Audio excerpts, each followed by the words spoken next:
Olá, turma boa do nono ano, professor Adriano para mais uma videoaula de educação física. Eu espero que vocês estejam todos bem. A videoaula de hoje, pessoal, é referente à nossa atividade da aula passada, que falamos, abordamos o tema, a modalidade esportiva do futebol, né? Lembro que iniciei a aula passada falando que o nosso país é conhecido como o país do futebol porque ele está presente até mesmo no nosso linguajar popular, né? A maneira de falar e também faz parte da nossa cultura. Infelizmente está sumindo aqueles campinhos de terra por conta do crescimento da urbanização, mas enfim, atualmente o futebol ele é muito praticado, ele ainda cresce, né? Não sei como, mas ainda consegue crescer ainda por crianças, jovens, adultos, pessoas com a idade mais avançada, pessoas com deficiências, é, sem deficiências, logicamente também, e homens e mulheres, né? Diferente do início, onde as mulheres elas eram proibidas de praticar o futebol, que hoje é, a mídia ela está olhando um pouquinho mais para o futebol feminino, mas ainda não é o suficiente, não é o reconhecimento que as mulheres merecem. Ainda tem muito preconceito, principalmente quando uma criança, né, uma menina, ela tenta iniciar, dificilmente você encontra um espaço apropriado para meninas praticar futebol juntas, certo? Muitas vezes elas têm que praticar junto com os meninos e com os meninos bem maiores do que ela, causando assim uma desproporção física muito grande, né? E dificultando até mesmo no aprendizado e desenvolvimento de habilidades. Mas enfim, né? Vamos esperar por dias melhores, né? Acreditar sempre que esse futebol ele vai continuar abrindo espaço agora também para as mulheres, né? Muitas coisas boas aconteceram e espero que continue acontecendo mais ainda. Então vamos à nossa correção. Correção de atividade. Nós temos aqui a nossa imagenzinha tradicional. Primeira questão.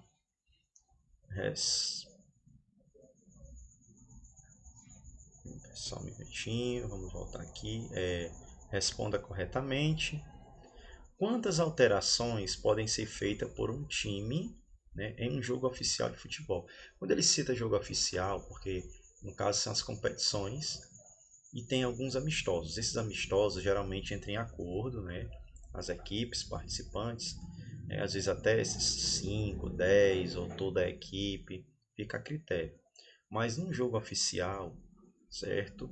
É permitido 3 alterações. Hoje, como eu falei na videoaula passada, está acontecendo uma mudança que não sabemos ainda se vai permanecer ou vai ficar somente até o fim da pandemia, não é isso? Que é o seguinte, cada equipe ela pode fazer em partidas oficiais até 3 substituições, até 5 substituições na realidade.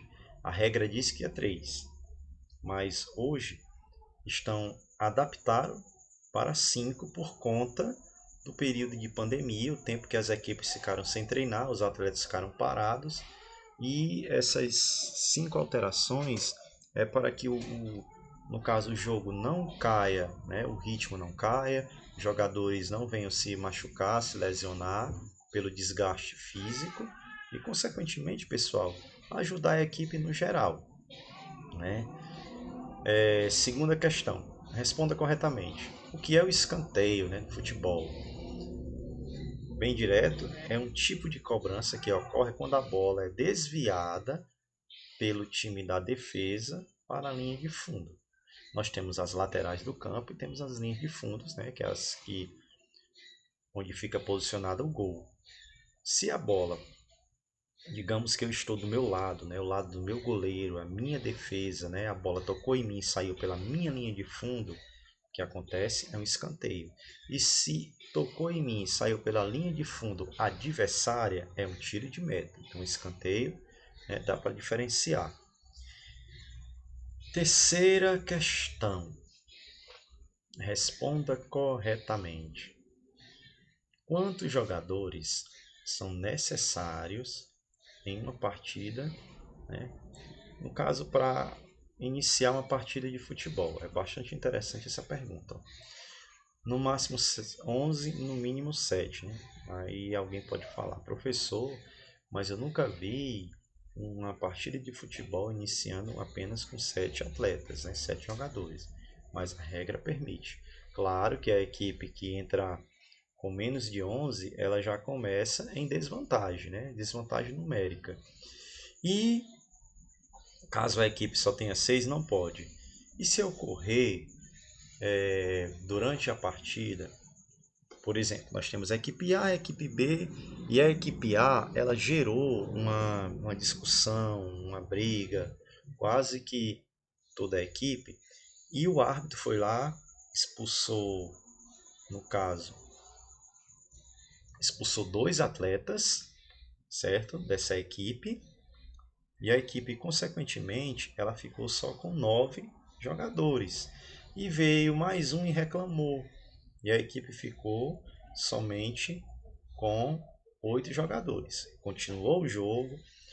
Em seguida houve um lance violento e o árbitro expulsou mais um.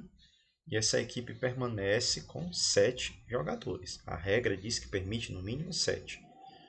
E se no decorrer dessa partida a equipe tiver um outro jogador expulso, com 6 não pode, o árbitro imediatamente vai encerrar a partida.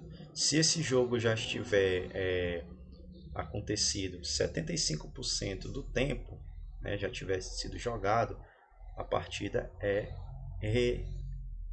no caso, é finalizada naquele momento. A equipe não pode continuar apenas com 6 atletas. Professor, mas temos reservas. Lembrando que no futebol é diferente do futsal. Futsal, quando é expulso um atleta, a equipe pode completar quando passa um tempo de 2 minutos ou essa equipe sofre um gol antes dos dois. No futebol não pode repor o atleta ou os atletas que foram expulsos. Quarta questão. Quanto tempo dura uma partida de futebol? Bem simples, 90 minutos, né, que são divididos em 2 tempos de 45 cada. Também há intervalo de 15 minutos. Aí você pode falar, professor, mas eu assisti um jogo que durou mais de 90. Aí fica a critério da arbitragem, né? Ele dá os acréscimos, uns minutos de desconto, caso a partida que toda partida de futebol tem os atrasos, tem as paradas, né? Atendimentos de faltas, substituições. Então o árbitro e ali ele tem mais ou menos uma noção, né? Ele vê o tempo que é necessário para ele complementar, né? Acrescentar. Quinta questão. Responda corretamente. Quando é marcado um pênalti, né? Ocorre quando há uma falta na grande área. Ou seja, a minha área, né? A área da minha equipe. Se a minha equipe fizer uma falta, é pênalti em favor da equipe adversária. Certo? Agora, se eu fizer uma falta, preste atenção, se eu fizer uma falta na área adversária, não é pênalti, falta normal. Agora, se eu faço uma falta dentro da minha área, pênalti para a equipe adversária. Se a equipe adversária faz uma falta dentro da área deles, pênalti para a minha equipe. Ok? Quando a gente fala falta, quer dizer o contato físico, né, em excesso, como também a bola tocar na mão. Sexta questão. O uso das mãos é permitido? Não. Exceto pelo goleiro, né, ou na cobrança de um lateral. Então, assim, qualquer atleta pode cobrar o lateral, ele é cobrado com as mãos. Consequentemente, quando a bola sai pelas linhas laterais. O goleiro pode utilizar as mãos, mas quando ele estiver dentro da área. Quando o goleiro sai da área, a regra que vale para os outros atletas é a mesma para o goleiro. É como se ele deixasse ali, por algum momento, de ser goleiro e virou um atleta normal de linha. Sétima questão, o que é o impedimento? Né? Impedimento aí que tem muita discussão, principalmente agora com a ajuda, né? Incrível que pareça, a ajuda da tecnologia está trazendo muitas discussões com relação a isso. E um dos lances mais polêmicos sempre é o impedimento. Então, o impedimento é quando o jogador do time está atacando à frente do último defensor do time adversário, no momento em que a bola é lançada para ele por um companheiro. Né? Quando ele fala à frente do atleta adversário, ele tem como referência a trave, o gol. Oitava questão. O que acontece quando o jogador recebe 2 cartões amarelos em uma mesma partida? Né? Ele recebe um vermelho e é expulso. O atleta não pode receber 2 amarelos. No caso, ele não pode permanecer em jogo se ele levar 2 amarelos. 2 amarelos é igual a 1 vermelho. E quem foi Charles Miller? Nona questão. Charles Miller, né, um homem que trouxe a primeira bola do futebol para o Brasil em 1884 e é considerado o introdutor do esporte no país, né, no nosso país. Ele nasceu em São Paulo, em 24 de novembro de 1874 e faleceu na mesma cidade em 30 de junho de 1953 e é considerado o pai do futebol aqui no nosso país. Décima questão. Em que ano foi realizada a primeira Copa do Mundo de futebol e qual foi o país campeão? A primeira edição da Copa do Mundo foi realizada no Uruguai em 1930. Contou com a participação de apenas 16 seleções que foram convidadas pela FIFA em disputa de eliminatórias, como acontece atualmente, né? E a seleção anfitriã, né, a seleção uruguaia, sagrou-se campeã do primeiro Mundial, na primeira Copa do Mundo de futebol. Então essa foi a nossa correção, espero que vocês tenham conseguido acompanhar direitinho, tenham respondido, ok? Qualquer coisa estou à disposição, que Deus abençoe vocês, que Deus abençoe seus familiares, até a próxima, valeu!